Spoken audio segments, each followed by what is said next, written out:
Hello, welcome to food ഇൻഷി. ഞാൻ cooker അടുപ്പത്ത് വെച്ചിട്ടുണ്ട്. നമുക്ക് കുറച്ച് പുലാവ് ഉണ്ടാക്കാൻ വേണ്ടിയിട്ടാണ്. ബീഫ് പുലാവ്. അതെങ്ങനെ വെക്കാൻ നോക്കാം. കുക്കറിൽ കുറച്ച് ഓയിൽ ഒഴിച്ചിട്ടുണ്ട്. കുറച്ച് സവാള വെക്കാം. സവാള അധികം മൂക്കേണ്ട ആവശ്യമൊന്നുമില്ല. എന്നിട്ട് ഉപ്പിട്ട് കൊടുക്കുക. ഉപ്പ് ആവശ്യം പോലെ ഇട്ട് കൊടുക്കണം. ബീഫ് വാഷ് ചെയ്ത് വെച്ചത് ഇതിൽ. ഇത് 1 കിലോ ബീഫുണ്ട്. ഇത് കുക്കറിലായതിനെ കൊണ്ടാണ് ഞാൻ ഇങ്ങനെ ചെയ്യുന്നത്. ചെമ്പിലാകുമ്പോൾ കുറച്ചുകൂടി വ്യത്യാസം ഉണ്ടാവും. മസാലയൊക്കെ ഇട്ടിട്ട് വെക്കാൻ പറ്റും. ഈ കുക്കറിലാകുമ്പോൾ ഇത് അധികം വെള്ളം ഒഴിക്കാൻ നമുക്ക് ഇതൊന്നും വേവിപ്പിച്ച് വെക്കാം. ഇതിലധികം വെള്ളം വേണ്ട, ബീഫിൻ്റെ വെള്ളം തന്നെ ഉണ്ടാവും. അപ്പോൾ കുക്കറിലല്ലേ, അപ്പോൾ അതങ്ങനെ തന്നെ വെന്തോളും. അത് വേണ്ട. നമുക്കിതൊന്ന് ക്ലോസ് ചെയ്ത് കുക്കർ ഉപ്പും സവാളയും മാത്രമേ ഇട്ട് വെച്ചിട്ടുള്ളൂ. ഒരു പാത്രം അടുപ്പത്ത് വെച്ചിട്ടുണ്ട്. അതിൽ കുറച്ച് ഓയിലുണ്ട്. നമുക്ക് കുറച്ച് സവാള ഒന്ന് പൊരിച്ചെടുക്കാം. കുറച്ച് മതി. ഇത് 2 സവാള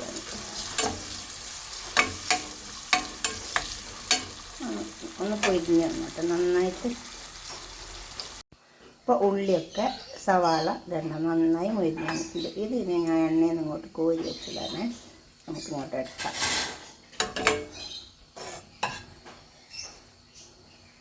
ഇനി ഇത് നമുക്ക് പിന്നെ കുറച്ച് സവാള കൂടി ഇട്ട് കൊടുക്കാം. ഈ സവാള ഒന്ന് നന്നായി വാടി വന്നാൽ മതി.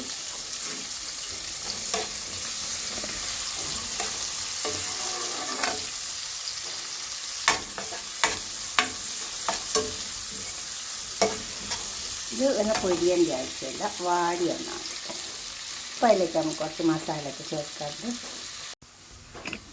അപ്പോൾ സവാള ഇങ്ങനെ വാടി വന്നാൽ മതി. ഇതൊക്കെ നമുക്ക് ഇഞ്ചി വെളുത്തുള്ളി. ഈ ബീഫും ചിക്കനും ഒക്കെ വെക്കുമ്പോൾ കുറച്ചേറെ ഇഞ്ചും വെളുത്തുള്ളി ഇട്ട് വെക്കുന്നത് നല്ലതാണ്.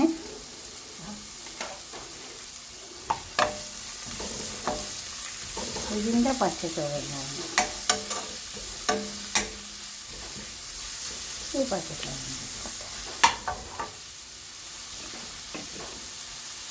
അപ്പോൾ ഇത് പച്ചച്ചോറൊക്കെ പോയി വന്നിട്ടുണ്ട്.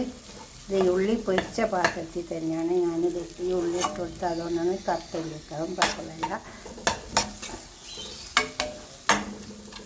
ഇതിലേക്ക് കുറച്ച് മസാല ഇട്ട് കൊടുക്കാണ്ട്.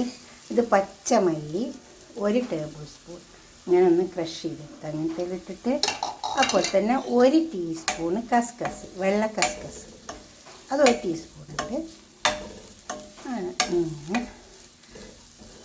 മല്ലിപ്പൊടിയണ്ട, പച്ചമല്ലി വറുക്കരുത്. വറുത്താൽ അതിൻ്റെ ടേസ്റ്റൊക്കെ പോകും. 1 ടീസ്പൂൺ മഞ്ഞൾ, 1 ടീസ്പൂൺ മുളകിൻ്റെ പൊടി. എരിവ് കൂടുതൽ വേണ്ട, കാരണം കുരുമുളകിൻ്റെ പൊടിയൊക്കെ ഇടുന്നുണ്ടല്ലോ. പിന്നെ നമ്മൾ പച്ചമുളക് ഇട്ട് കൊടുക്കും. പച്ചമുളക്,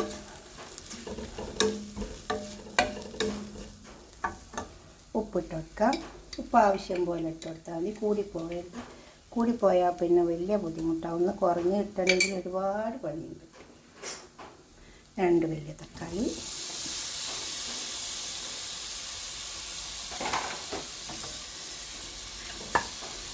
വെള്ളം ഇതിൽ കിടന്നിട്ട് ഒന്ന് തക്കാളി ഒന്ന് വെന്ത് വന്നോട്ടെ. ഇപ്പോൾ തക്കാളി ഒക്കെ മസാലയൊക്കെ ഇതിൽ വെന്ത് വന്നിട്ടുണ്ട്. ഇനി നമുക്കിതിലേക്ക് ഈ ബീഫ് ഇട്ട് കൊടുക്കാം. ബീഫിൻ്റെ വെള്ളം ഞാൻ മാറ്റി വെച്ചിട്ടുണ്ട്. കുറച്ച് സമയം ഒന്ന് ബീഫ് നന്നായി ഇതിലൊന്നിട്ടിട്ട് ഇളക്കി കൊടുത്തിട്ട് അതേപോലെ കുറച്ച് സമയം ഇതിൽ കിടന്നൊന്ന് മൊരിഞ്ഞ് വന്നിട്ട് ബീഫ് ഇപ്പോൾ നല്ല ടേസ്റ്റ് ഉണ്ടാവും. ഈ സമയം നമുക്ക് മൂടി വെച്ച് കൊടുക്കാം.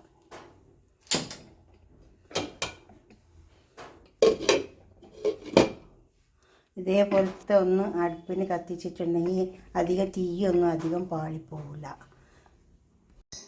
ഇപ്പോൾ ഇറച്ചിയൊക്കെ നന്നായി മുരിഞ്ഞ് വന്നിട്ടുണ്ട്. ബീഫ് ഇതിലേക്ക് നമുക്ക് വെള്ളം ഒഴിച്ച് കൊടുക്കാം. വെള്ളം, ഈ ബീഫ് വെന്ത കുറച്ച് വെള്ളം ഉണ്ടായിരുന്നു, അതിൽ തന്നെ വെള്ളം എടുത്തതാണ്. അപ്പോൾ 4 കപ്പ് വെള്ളമുണ്ട്, 2 കപ്പ് അരിയാണ്. കുറച്ച് തൈര് ഒഴിച്ച് കൊടുക്കാം. ഇത് അടിച്ചെടുത്താൽ പുളിയില്ലാത്ത പോലെ ചെറുനാരങ്ങൻ്റെ നീര് ഒഴിച്ച് കൊടുക്കാം. ഇനി ഇതൊന്ന് വെള്ളം തിളച്ച് വന്നാൽ നമുക്ക് ഇതിലേക്ക് അരിയിട്ട് കൊടുക്കാം.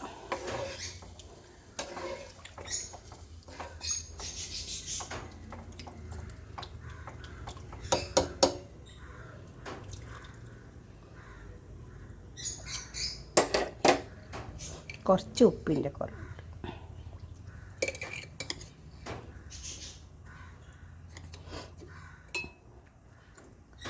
ഒരു കപ്പ് തൈര് ഒഴിച്ചു.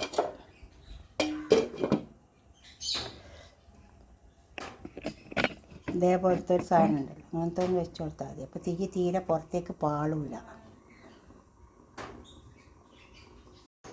ഇതിപ്പോൾ തിളച്ച് വന്നിട്ടുണ്ട്,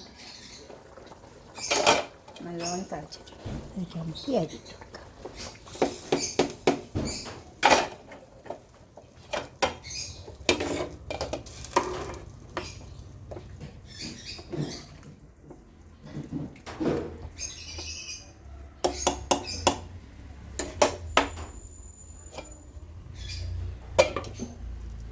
അരി വേവട്ടെ. ചോറ് വെന്താൽ നോക്കാം നമുക്ക്. നല്ല പുലാവ് വെന്ത് വന്നിട്ടുണ്ട്. അപ്പം ഇതിലേക്ക് നമുക്ക് കുറച്ച് ഗരം മസാല, കുറച്ച് പെരുംജീരകമുണ്ട്. ഇനി ഈ പൊരിച്ച് വെച്ച സവാള ഇതിലേക്ക് ഇട്ട് കൊടുക്കാം. ഇതൊരു പാത്രത്തിലേക്ക് സെർവ് ചെയ്യാം. ഇപ്പം നമ്മളെ പുലാവ് ഇവിടെ പൊടിഞ്ഞ് വെച്ചിട്ടുണ്ട്. ഇത് ഏകദേശം നമ്മൾ ഇറച്ചിച്ചോറ് പോലെ ഇരിക്കും, ചെറിയൊരു മാറ്റമൊക്കെ ഉള്ളൂ. ഇതുപോലെ ഒന്ന് ഉണ്ടാക്കി നോക്കിയാട്ടെ. നിങ്ങളുടെ അഭിപ്രായങ്ങളും നിർദ്ദേശങ്ങളൊക്കെ ഒന്ന് കമൻറ്റ് ബോക്സിൽ അറിയിച്ചാട്ടെ. ലൈക്ക് ചെയ്യുക, അപ്പോൾ തന്നെ ഷെയർ ചെയ്യുക, സബ്സ്ക്രൈബ് ചെയ്യുക. എന്തായാലും ഇഷ്ടപ്പെടും, തീർച്ചയായിട്ടും ലൈക്ക് ചെയ്യണം, ഷെയർ ചെയ്യണം. ഇതുപോലെ ഉണ്ടാക്കി നോക്കിയാൽ നല്ല മഴക്കാലത്ത് നല്ല ചൂട്ടോടെ കഴിക്കാൻ പറ്റും. ഓക്കെ, അടുത്തൊരു വീഡിയോ ആയിട്ട് നമുക്ക് പിന്നെ കാണാം. ബൈ.